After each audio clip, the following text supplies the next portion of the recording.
अस्सलाम वालेकुम। आज की वीडियो में हम सीखेंगे कि सीबीसी रिपोर्ट यानी कंप्लीट ब्लड काउंट टेस्ट को कैसे पढ़ा जा सकता है।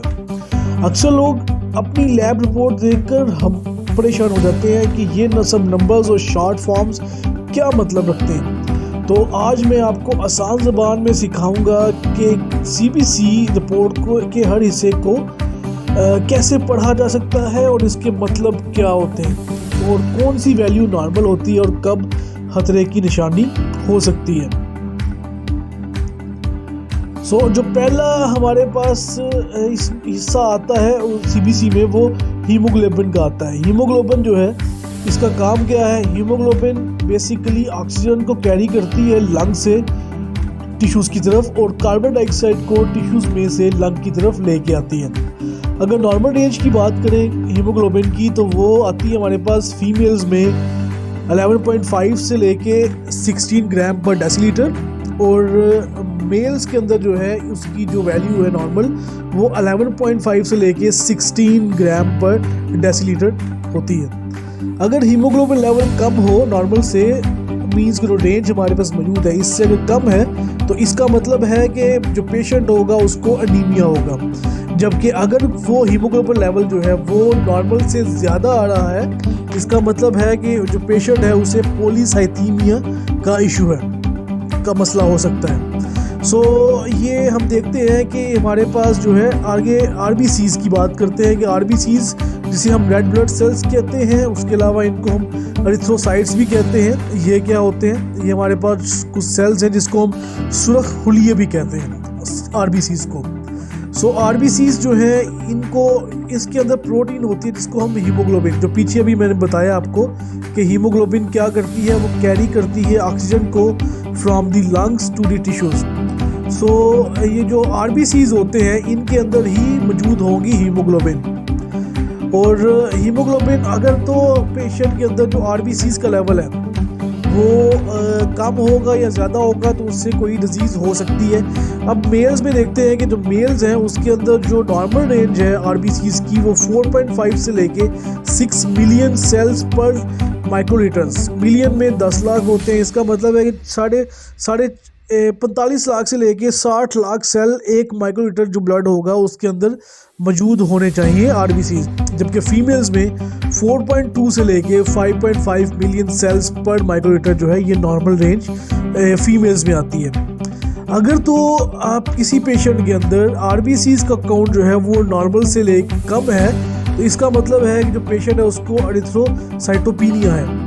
जबकि अगर आरबीसीज का जो लेवल है वो नॉर्मल से ज़्यादा होगा तो उस कंडीशन में एरिथ्रोसाइटोसिस हो सकती है। जब लेवल कम होता है तो इस कंडीशन में जो पेशेंट होगा उसे थकन, सांस फूलना और कमज़ोरी जो है महसूस होती है। ये एक नॉर्मल रेंज है क्योंकि ऐसा पेशेंट जो होगा उसके अंदर अनीमिया, इसको हम अनीमिक भी कहते हैं ऐसे पेशेंट को, और उसमें जो ऑक्सीजन की सप्लाई है वो कम हो जाएगी। इसमें जो फर्स्ट हमने टर्म देखी थी वो थी लो रेड ब्लड सेल मीन्स के एरिथ्रोसाइटोपिनिया। अब एरिथ्रोसाइटोपिनिया जो है ये इसको हम आयरन डेफिशिएंसी एनीमिया भी कह सकते हैं। मीन्स के आयरन डेफिशिएंसी एनीमिया की वजह से भी हो सकता है, उसके अलावा विटामिन B12 या फोलेट डेफिशिएंसी की वजह से भी हो सकता है। ये मल्टीपल रीजंस है इसकी। या पेशेंट जो होगा उसको किडनी प्रॉब्लम है तो किडनी प्रॉब्लम की वजह से भी हो सकता है। उसके अलावा बोन मैरो फ्रैक्चर की वजह से हो सकता है। ब्लड लॉस, अगर कोई इंजरी होती है, कोई चोट लगती है, या मेंस्ट्रुअल साइकिल के दौरान अगर ब्लड लॉस ज़्यादा होता है या अल्सर होता है किसी को स्टमक के अंदर तो उस कंडीशन में भी हो सकता है।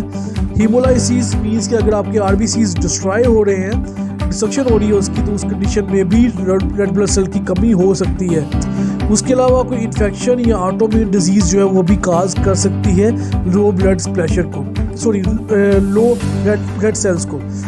उसके अलावा अगर बात करें हम high number of red blood cells तो उसमें इसको कहेंगे हम एरिथ्रोसाइटोसिस। एरिथ्रोसाइटोसिस जो है इसकी मल्टीपल रीजंस हो सकती हैं जैसे कि पॉलीसाइथीमिया वेरा जिसमें जो बोन मैरो डिसऑर्डर है एक हमारे पास, उसके अलावा जो है क्रोनिक हाइपोक्सिया।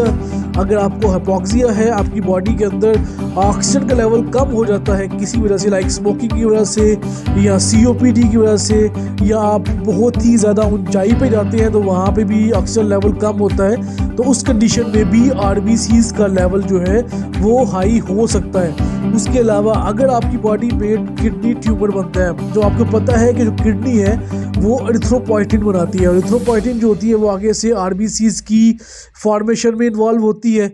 सो एक्सेस में एरिथ्रोपोइटिन बनेगी और जो RBCs का लेवल है वो हाई हो जाएगा अगर आपको किडनी ट्यूमर है, किडनी में अगर किसी पेशेंट को ट्यूमर होगा। और उसके अलावा कंजेनिटल हार्ट डिजीज़ की कंडीशन में भी RBCs का लेवल जो है नॉर्मल से ज़्यादा हो सकता है। ये हो गया हमारे पास RBCs के अलावा जो नेक्स्ट टर्म हम यहाँ पे देखते हैं मोस्टली वो है हीमोक्रेट। आपने HCT का देखेंगे कि आपको उसके ऊपर लिखा होगा HCT, जिसको हम हीमोक्रेट भी कहते हैं। हीमोक्रेट जो है ये परसेंटेज बताता है कि आपके जो ब्लड वॉल्यूम है उसमें कितने परसेंट जो है वो RBCs मौजूद हैं। मतलब कि रेड ब्लड सेल्स आपके जो एक ब्लड वॉल्यूम है उसके अंदर कितने परसेंट जो है रेड ब्लड सेल्स मौजूद हैं, इसकी वैल्यू जो है हीमोक्रेट से पता लगती है। तो मेल्स के अंदर बात करेंगे तो मेल्स के अंदर नॉर्मल रेंज है वो 41 से लेके 50% तक होनी चाहिए, जबकि फीमेल्स के अंदर ये जो रेंज है वो 36 से लेके 48% तक होनी चाहिए।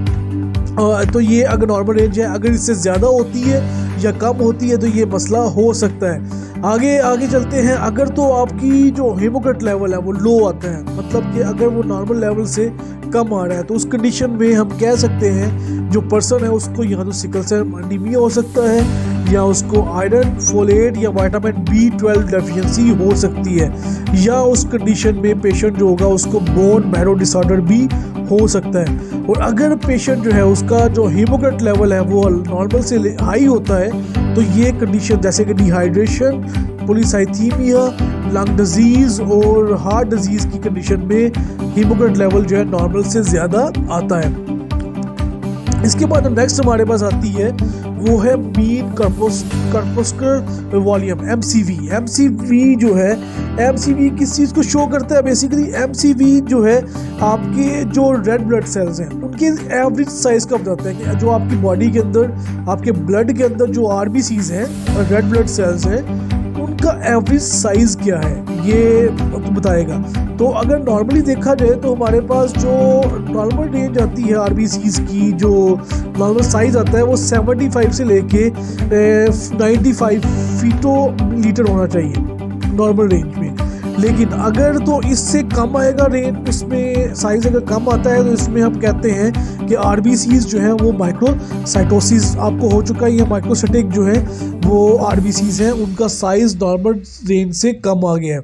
सो MCV की वैल्यू जो होगी वो बताएगी कि आपकी जो ब्लड है, आपके ब्लड के अंदर जो एवरेज साइज है बेसिकली जो RBCs का, क्या वो नॉर्मल रेंज में है। अगर वो ज़्यादा आएगी तो मैक्रोसाइटोसिस होगी, मीन्स के RBCs का साइज जो है वो ज़्यादा होगा आपके नॉर्मल लेवल से। और अगर तो कम आती है तो इसका मतलब है कि माइक्रोसाइटोसिस। सो मैक्रोसाइटोसिस और माइक्रोसाइटोसिस जो है ये दो कंडीशन आ सकती हैं, इससे हमें पता लगता है। आगे उसके अलावा जो है हम MCH भी उसके ऊपर लिखा होगा, जिसको आप रिपोर्ट पढ़ेंगे तो वहाँ पे MCH का वर्ड लिखा होगा, जिसको कहते हैं हम मीन कॉर्पस्कुलर हीमोग्लोबिन। अब जो MCH है ये बेसिकली बताता है कि आपका जो हीमोग्लोबिन है आपके RBCs के अंदर, रेड ब्लड सेल्स के अंदर जो हीमोग्लोबिन का लेवल है वो कितना है। बेसिकली जो नॉर्मली देखा जाए तो वो लेवल होना चाहिए 26 से लेके 32 पिकोग्राम्स। अगर तो आपकी बॉडी के अंदर MCH का लेवल जो है आपके ब्लड सेल्स के अंदर, अगर ब्लड रिपोर्ट करवाते हैं आप और रिपोर्ट के अंदर जो है MCH का मीन्स के हीमोग्लोबिन लेवल जो है एवरेज अमाउंट जो हीमोग्लोबिन की है वो कम आती है, तो इसका मतलब है कि जो पेशेंट होगा उसको आयरन डेफिशिएंसी एनीमिया होगा। और अगर MCH की वैल्यू जो है वो नॉर्मल से ज़्यादा आती है तो इसका मतलब है कि जो पेशेंट है उसको माइक्रोसाइटिक एनीमिया है, जो कि विटामिन B12 डेफिशिएंसी की वजह से हो सकता है या फिर उसको फोलेट डेफिशिएंसी की वजह से हो सकता है। तो MCH की वैल्यू से भी हम इंडिकेट कर सकते हैं कि पेशेंट जो है वो नॉर्मल है या उसको कोई एनीमिया की कंडीशन है कि नहीं। उसके बाद अब नेक्स्ट चले हम, तो आगे हमारे पास नेक्स्ट एक और टर्म आती है या एक और जो उसमें पॉइंट या वैल्यू हम देखते हैं वो MCHC की है। MCHC जो है ये बताता है हमें मीन कॉर्पस्कुलर हीमोग्लोबिन कंसंट्रेशन। अब ये बेसिकली क्या होता है कि MCV जो है MCH जो है ये बताता है कि हीमोग्लोबिन जो है कंसंट्रेशन आपके RBCs के अंदर वो कितनी होगी। नॉर्मल रेंज देखा जाए तो वो 30 से लेके 50 ग्राम पर डेसीलीटर होनी चाहिए।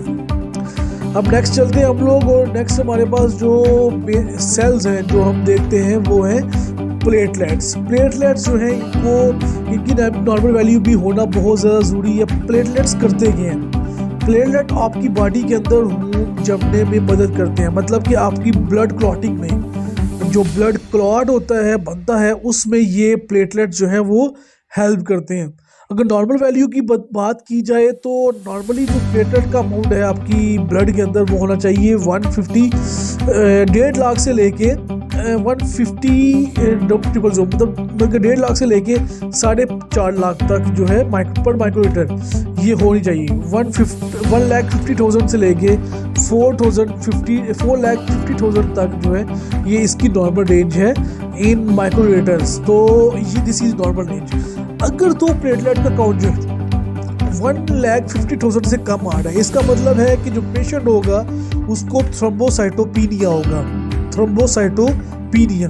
और अगर इसका लेवल जो है प्लेटलेट का लेवल जो है 4,50,000 से ज़्यादा है तो ऐसे पेशेंट को थ्रोम्बोसाइटोसिस हो सकती है। तो अगर तो लेवल कम आ रहा है किसी पेशेंट के अंदर प्लेटलेट्स का लेवल जो है वो कम आ रहा है नॉर्मल रेंज से, तो इसका मतलब है कि ऐसा पेशेंट जो होगा उसमें खून बहने का खतरा बढ़ सकता है, उसमें काफ़ी ज़्यादा जो है चांसेस हैं कि उसका जो ब्लड लॉस हो सकता है। कट भी लगेगा तो उसका ब्लड लॉस स्टार्ट हो जाएगा। और अगर ज़्यादा होगा तो ऐसे पेशेंट के अंदर जो खून होगा वो गाढ़ा होगा, उसका नॉर्मल जो उसकी थिकनेस है उससे ज़्यादा थिकनेस होगी खून की। सो इसको देखते हैं हम।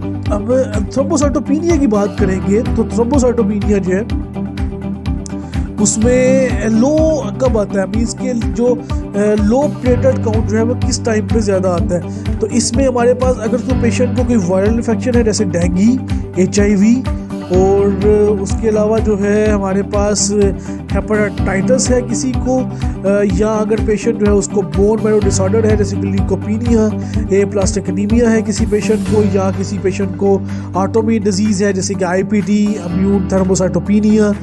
अगर किसी पेशेंट को कीमोथेरेपी या रेडिएशन थेरेपी वो ले रहा है, या मेडिकेशंस भी है जैसे कि हेपरिन, या एंटीबायोटिक्स पे है, या अल्कोहल अब्यूज़ बहुत ज़्यादा करता है, या विटामिन B12 की डेफिशिएंसी है, या लिवर डिजीज़ है उस पेशेंट को जो कि स्प्लीन की डेफिशिएंसी की वजह से हो रही है, तो इस कंडीशन में जो है लो प्लेटलेट काउंट आ सकता है। ये सारी कंडीशंस जो है, इन कंडीशंस के अंदर कोई ना कोई कंडीशन होगी जिसको पेशेंट जो फिजिशियन होगा वो उसको तफ्तीश कर लेगा आपकी रिपोर्ट से।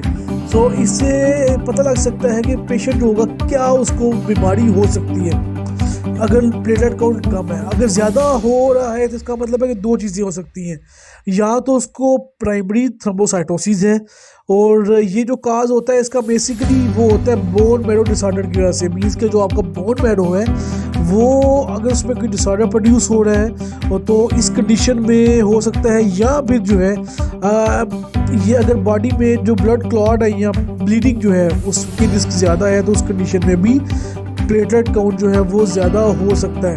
सेकेंडरी जो है उसमें कोई ना कोई रिएक्शन होगा बॉडी के अंदर जैसे कि infection inflammation, surgery, iron deficiency की वजह से, कैंसर की वजह से या स्प्लीनेक्टोमी की वजह से भी इसके अगर आपका स्प्लीन रिमूव कर देते हैं तो ये सारी कंडीशन जो है इस कंडीशन की वजह से आपका जो प्लेटलेट काउंट है वो हाई आ सकता है। सो ये कुछ वैल्यूज़ हैं जो कि बताती है कि क्या प्लेटलेट काउंट नॉर्मल है या ज़्यादा है। आगे अगर देखें तो हमारे पास जो नेक्स्ट सेल्स हैं जो कि बहुत इंपॉर्टेंट है वो है वाइट ब्लड सेल्स। अब जो वाइट ब्लड सेल्स हैं ये हम इसमें जो है TLC टोटल ल्यूकोसाइट काउंट देखते हैं। और जो वाइट ब्लड सेल्स हैं ये करते क्या हैं, बेसिकली फाइट करते हैं इन्फेक्शन के साथ। जो आपकी बॉडी में कोई भी अगर फॉरेन जो पार्टिकल्स हैं या कोई भी इन्फेक्शियस डिजीज़ एजेंट है अगर वो आपकी बॉडी के अंदर एंटर होता है तो उसके अगेंस्ट WBCs लड़ते हैं। और लड़ने के बाद जो है ये क्या करते हैं बेसिकली कि आपको फाइट करते हैं और बचाते हैं किसी भी पेशेंट को डिजीज़ से। ये दफा में हेल्प करते हैं, आपका दफाई निज़ाम जो है उसमें एक हिस्सा है ये। अब इसका अगर WBCs की नॉर्मल वैल्यू देखें हम तो उसकी अडल्ट के अंदर जो वैल्यू है वो 4000 से लेके 11,000 सेल्स होते हैं पर mu litre of the blood.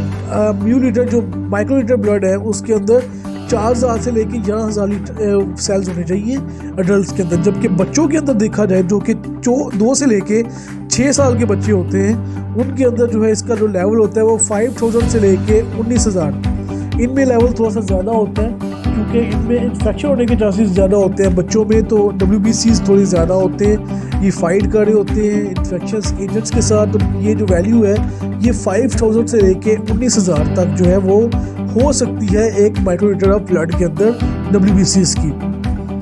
अब WBCs जो है और न्यू बॉर्न की बात करेंगे तो वहाँ पे और भी ज़्यादा होते हैं जो कि 9,000 से लेके 30,000 सेल्स तक हो सकते हैं क्योंकि न्यू बॉर्न जो होते हैं वो सबसे ज़्यादा जो है उनमें इन्फेक्शन के चांसेस होते हैं।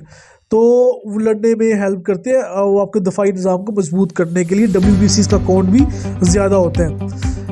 तो WBCs की अगर बात करें तो अडल्ट की बात करते हैं। अडल्ट में अगर WBCs का काउंट जो है वो कम आ रहा है, अगर तो WBCs का कम आता है तो इसका मतलब है कि आपका जो जिस्म है वो कमज़ोर हो चुका है और कोई भी वायरल इन्फेक्शन जो है या बैक्टीरियल इन्फेक्शन जो है वो आपको इन्फेक्ट कर सकता है, वो आपकी बॉडी में डिजीज़ काज कर सकता है। सो WBCs काउंट अगर लेस आ रहा है तो इसका मतलब है कि आपकी बॉडी ऑलरेडी जो है वो कंप्रोमाइज़ है, जैसे कि वायरल इन्फेक्शन जैसे कि HIV, हेपेटाइटिस, इन्फ्लुएंजा और डेंगू की वजह से WBCs काउंट कम हो सकता है, या बोन मैरो डिसऑर्डर की वजह से जैसे कि एप्लास्टिक एनीमिया, ल्यूकीमिया, उसके अलावा ऑटोइम्यून डिजीज जैसे कि ल्यूपस और रूमेटॉइड आर्थराइटिस की वजह से। मेडिकेशंस अगर आप कीमोथेरेपी पे हैं, एंटीबायोटिक्स पे हैं या एंटीसाइकोटिक्स पे हैं, ये भी WBCs का काउंट कम करती है। उसके अलावा न्यूट्रिशन डेफिशिएंसी, अगर आपकी बॉडी के अंदर विटामिन B12 डेफिशिएंसी है या फोलेट की डेफिशिएंसी है, कॉपर की डेफिशिएंसी है, या आप रेडिएशन थेरेपी पे हैं जैसे कि जो कि बोन मैरो को डैमेज करती है उस वजह से हो सकता है। सेप्सिस, अगर आपको सीवियर इन्फेक्शन है तो उस कंडीशन में भी WBCs का काउंट कम हो सकता है। उसके अलावा जो है ओवर एक्टिव स्प्लीन, अगर आपका स्प्लीन ज़्यादा अमाउंट में काम कर रहा है तो उसको क्या करेगा, वो WBCs को ज़्यादा डिस्ट्रॉय करेगा। इस कंडीशन के अंदर आपकी ब्लड के अंदर जो WBCs का काउंट है वो कम हो सकता है। तो सारी कंडीशंस हैं जो जिनकी वजह से WBCs का काउंट जो है वो कम आ सकता है। उसके अलावा हम देखते हैं कि अगर तो WBCs का काउंट ज़्यादा आ रहा है तो इसका मतलब है कि आपको कोई इन्फेक्शन हो सकता है, और इन्फेक्शन कौन सा हो सकता है वो, अगर तो आपका काउंट जो है वो 11,000 से ज़्यादा है, इसका मतलब है कि या तो आपको बैक्टीरियल इन्फेक्शन है जैसे निमोनिया, या जो पेशेंट है उसको रूमेटॉइड आर्थराइटिस है, या ल्यूकीमिया हो सकता है जैसे कि क्रोनिक मायोल्ड ल्यूकीमिया है। उसके अलावा स्ट्रेस और ट्रॉमा की कंडीशन में जैसे कि बर्न, सर्जरी और इंजरी में। उसके अलावा टिश्यू डैमेज की कंडीशन में जैसे कि हार्ट अटैक और नेक्रोसिस की कंडीशन में। मेडिकेशन जैसे कि कार्टिकोस्टेरॉइड्स और लिथियम इंक्रीज़ करती हैं तो ये आपकी बॉडी में ब्लड WBCs का काउंट। उसके अलावा एलर्जी और एस्थमा काज कर सकती हैं ये इंक्रीज़। स्मोकिंग अगर आप बहुत ज़्यादा करते हैं तो उससे भी WBCs का काउंट ज़्यादा हो जाएगा। प्रेगनेंसी के अंदर चाइल्ड बर्थ के दौरान जो है माइल्ड इंक्रीज़ होती है, WBC काउंट नॉर्मल से ज़्यादा हो सकता है। उसके अलावा आप देखें कि WBCs के अलावा जो है वो DLC भी हम देखते हैं। DLC में क्या होता है कि डिफरेंशियल ल्यूकोसाइट काउंट, इसमें आपके जो WBCs हैं, मल्टीपल WBCs जैसे कि न्यूट्रोफिल, एसिनोफिल, बेसोफिल, लिम्फोसाइट और मोनोसाइट, इन सब की वैल्यूज़ को देखा रहता है कि इनकी वैल्यूज़ क्या आ रही हैं। तो इसमें हम 1 बाय 1 देखते हैं। हमारे पास जो नॉर्मली देखा जाए तो जो फर्स्ट न्यूट्रोफिल्स हैं, न्यूट्रोफिल्स जो है ये बैक्टीरियल इन्फेक्शन के अगेंस्ट रिस्पॉन्ड करते हैं और किल करते हैं, बैक्टीरिया की ग्रोथ को रोकते हैं। और इसकी रेंज जो होगी वो 40% से लेकर 75% तक होनी चाहिए। आगे अगर देखा जाए नेक्स्ट हमारे पास लिम्फोसाइट्स आते हैं। लिम्फोसाइट जो हैं ये रिस्पॉन्ड करते हैं अगेंस्ट वायरल इन्फेक्शन, मीन्स के ये वायरस के अगेंस्ट लड़ते हैं और इम्यून मेमोरी को बेहतर करते हैं और आपकी बॉडी में जो एंटीबायोटिक प्रोडक्शन है उसमें इन्वॉल्व होते हैं। उसकी लेवल है वो 20% से लेके 50% होना चाहिए। नेक्स्ट जो हमारे पास है वो है एसिनोफिल्स। एसिनोफिल जो है इसको ये पैरासाइटिकल इन्फेक्शन होते हैं, पैरासाइट्स की वजह से इन्फेक्शन होगा, उसके अगेंस्ट लड़ेंगे और ये एलर्जेंस और इन्फ्लेमेटरी केमिकल्स को डिस्ट्रॉय करने में हेल्प करते हैं। इनकी नॉर्मल रेंज जो है 1 से लेके 6% तक होती है। आगे मोनोसाइट्स आते हैं। मोनोसाइट जो है ये हमारे पास जो है पैथोजेंस और ओल सेल्स को ब्रेक डाउन करने में हेल्प करते हैं और फैगोसाइटोसिस में इन्वॉल्व होते हैं मोनोसाइट्स, और इसकी जो लेवल है वो 2% से लेकर 10% तक होना चाहिए। और लास्ट पे आते हैं बेसोफिल्स, और बेसोफिल्स का जो लेवल है नॉर्मल जो लेवल ये करते गए हैं बेसिकली डिफेंड करते हैं एलर्जेंस के अगेंस्ट, पैथोजेंस के अगेंस्ट और पैरासाइट्स के अगेंस्ट। और बेसोफिल जो है हिस्टामिन को रिलीज़ करेंगे और हेपारिन जो है उसको रिलीज़ करेंगे ताकि आपकी बॉडी में जो ब्लड फ्लो है वो ब्लड क्लॉटिंग जो है उसको हम प्रिवेंट कर सकें और ब्लड फ्लो को बेहतर कर सकें। और बेसोफिल का जो लेवल है वो 0.5 से लेके 1% तक होता है। तो ये सारे जो वैल्यूज़ हैं ये आपको बताती हैं कि आपकी बॉडी के अंदर जो है जो नॉर्मल लेवल है वो मौजूद है या इससे ज़्यादा या कम है, तो उस कंडीशन में आपको कौन सी डिजीज़ हो सकती है। तो CBC रिपोर्ट को आप खुद समझना मुकम्मल मुमकिन है, लेकिन याद रखें कि इस जो हतमी तशखीस होगी, मीन्स की जो फिजिशियन होगा, डॉक्टर होगा आपका, वही इसको तफ्तीश कर सकता है। तो अगर आपको रिपोर्ट में कोई वैल्यू नॉर्मल से कम या ज़्यादा है तो घबराने की बजाय आप डॉक्टर से रुजू करें। और अगर आपको आज की वीडियो पसंद आई है तो वीडियो को लाइक करें, सब्सक्राइब करें और कमेंट में बताएं कि आप अगली वीडियो किस टेस्ट पर देखना चाहते हैं।